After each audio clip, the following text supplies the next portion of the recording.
Hello everyone, welcome to our spoken class and you are watching English classes by Preeti ma'am. Hope you all are fine and doing well. आज की class में हम करने वाले हैं conversation के ऐसे वर्ड या कन्वर्सेशन में जो इस्तेमाल होने वाले ऐसे वर्ड जिनकी इंग्लिश हमें प्रॉपर नहीं आती, बट इस वीडियो के बाद आपको इन वर्ड्स की इंग्लिश भी आएगी और सेंटेंसेस में इन वर्ड्स को इंग्लिश में कैसे यूज करना है वो भी आएगा. Let's get started without any delay और वेस्टिंग टाइम. आस पास, यहां वहां, देखते ही देखते, चुटकियों में, सोच समझकर, रोजी रोटी, रहन सहन, तरह तरह के, गर्मा गर्म, टेढ़ा मेढ़ा. Today we will learn how to use these words in our conversation. Now let's see how we use सोच समझकर इन इंग्लिश. सोच समझकर के लिए वर्ड यूज करेंगे थॉटफुली. उसको इंग्लिश सेंटेंसेस में कैसे यूज करेंगे, लेट्स सी. अब देखते हैं. आपको सोच समझकर फैसले लेने चाहिए. सोच समझकर की जगह हम यूज करेंगे थॉटफुली. और चाहिए के लिए हम एक मॉडल यूज करते हैं, दैट इज शुड. शुड का हम यूज करते हैं. अब सेंटेंस में देखते हैं, you should take decisions thoughtfully. अब यहां हमने शुड, चाहिए के लिए शुड यूज किया है और फैसले के लिए हम यूज करेंगे डिसीजंस. ठीक है, you should take decisions thoughtfully. तो इस तरह से हमने इस सेंटेंस को कन्वर्ट किया इंग्लिश में. Let's see the next sentence. आप भी ऐसे ही सेंटेंसेस बना सकते हैं अपने इजीली. उसने सोच समझकर मुझे ये तोहफा दिया. या सेंटेंस में या आ जाए तो उस सेंटेंस में हमारी कौन सी फॉर्म लगती है, पास्ट फॉर्म लगती है, सिंपल पास्ट फॉर्म लगती है, जिसको हम इनडेफिनेट, सिंपल इनडेफिनेट टेंस बोलते हैं. तो उसमें हम हमेशा वर्ब की सेकंड फॉर्म का यूज करते हैं. सोच समझकर के लिए हम फिर से थॉटफुली वर्ड यूज करेंगे. अगर दिया मीन्स दे दिया, गिव होता है देना, और सेकंड फॉर्म उसकी होती है गेव. अब हम यूज कर रहे हैं, she thoughtfully gave me this gift. She thoughtfully gave me this gift. उसने सोच समझकर मुझे ये तोहफा दिया.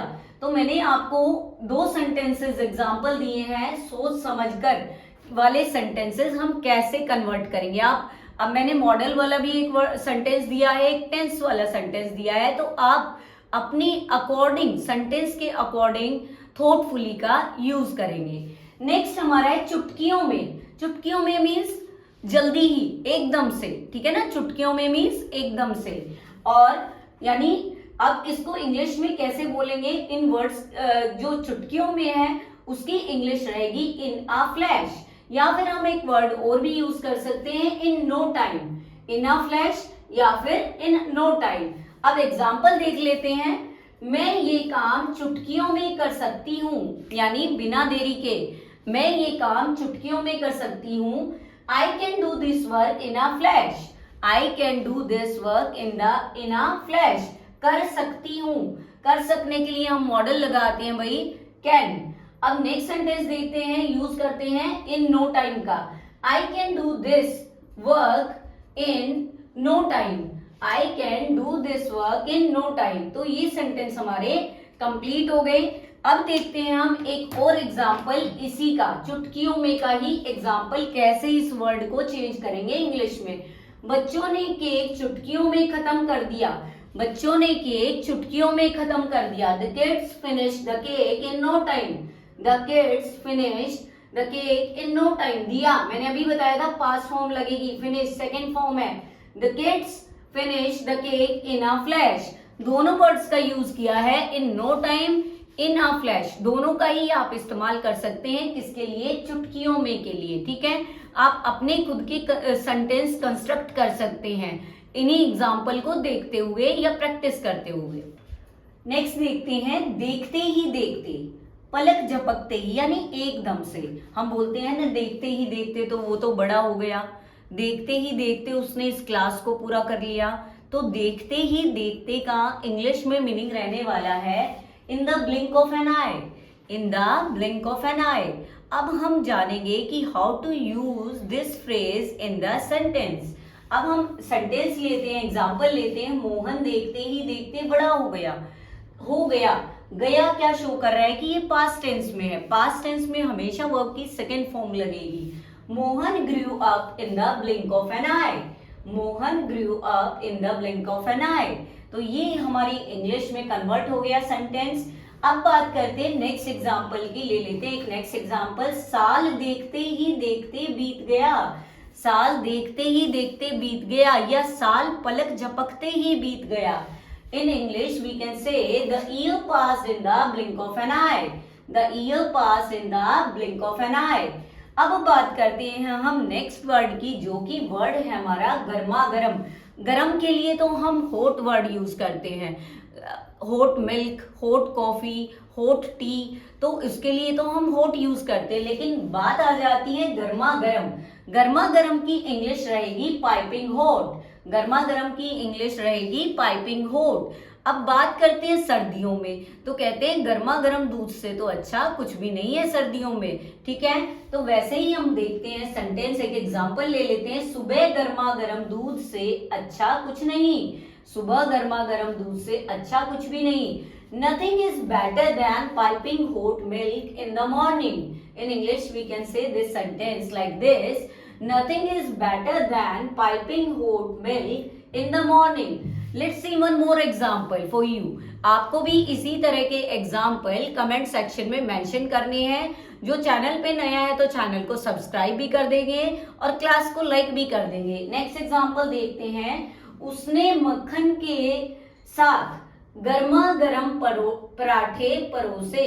उसने मक्खन के साथ गर्मा गर्म पराठे परोसे। She served piping hot parathas with butter. Let's see the English. She served piping hot parathas with butter. अब बात करते हैं हम रोजी रोटी। रोजी रोटी को इंग्लिश में बोलेंगे ब्रेड एंड बटर। रोजी रोटी से मतलब है हमारी अर्निंग, हमारी लिविंग, कि कैसे हम कमा रहे हैं। तो रोजी रोटी के लिए वर्ड यूज करेंगे bread and butter. Let's see the example. मान लीजिए मैं अपने बारे में बात करती हूँ, तो मैं बात कहती हूँ पढ़ाना मेरी रोजी रोटी है। पढ़ाना मेरी रोजी रोटी है। Convert it into English. Teaching is my bread and butter. Teaching is my bread and butter. Let's see one more example. बहुत से परिवारों के लिए खेती उनकी रोजी रोटी है। बहुत से परिवारों के लिए खेती उनकी रोजी रोटी है। In English we can say for many families farming is their bread and butter. Farming is their bread and butter. Let's see one more example. ये छोटी सी दुकान मेरी रोजी रोटी है। ये छोटी सी दुकान मेरी रोजी रोटी है। This small shop is my bread and butter. This small shop is my bread and butter. अब बात करते हैं टेढ़ा मेढ़ा। ये रास्ता टेढ़ा मेढ़ा है, ये लाइन टेढ़ी मेढ़ी है। इस तरह के वर्ड को हम बहुत ज्यादा यूज करते हैं। In English we can say zigzag। This word convert it, if you want to convert it into English then you can say zigzag. Let's see the example.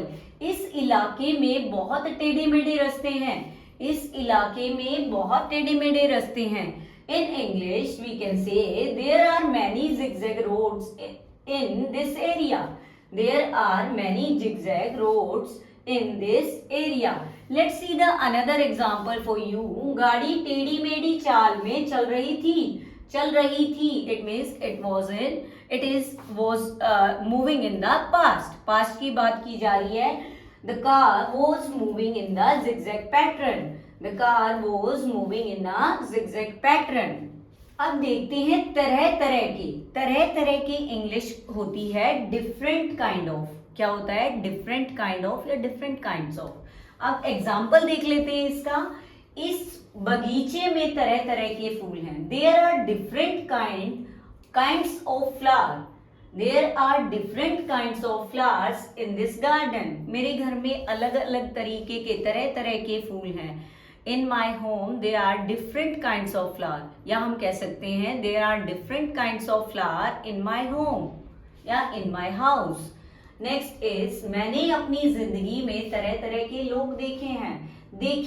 देखे से क्या पता चल रहा है कि कोई भी वर्क हो चुका है, कंप्लीशन शो हो रहा है किसी चीज का, तो उसमें हम टेंस यूज करते हैं प्रेजेंट परफेक्ट हैज हैव के साथ वर्ड की थर्ड फॉर्म। मैंने अपनी जिंदगी में तरह तरह के लोग देखे हैं। I have seen different kinds of people in my life. I have seen different kinds of people in my life. अब देख लेते हैं रहन सहन की इंग्लिश। रहन सहन की इंग्लिश होती है वे ऑफ लिविंग। क्या होती है? Way of living. Let's see the example related to this word. गांव का रहन सहन शहरों से अलग है।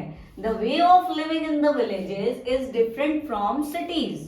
The way of living in villages is different from cities.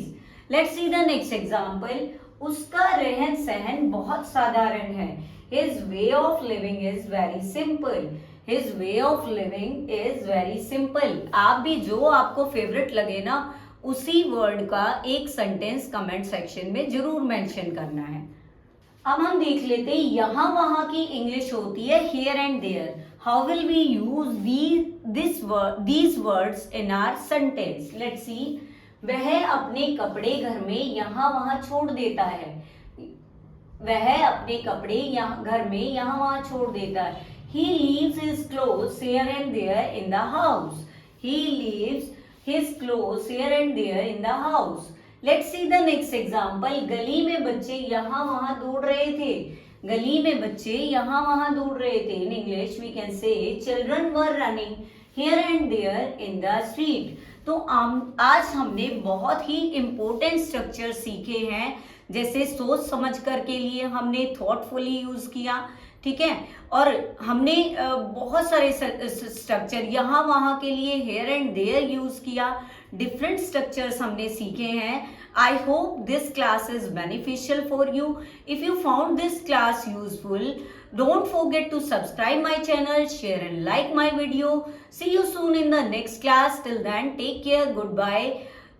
Keep learning, keep practicing, keep growing, students.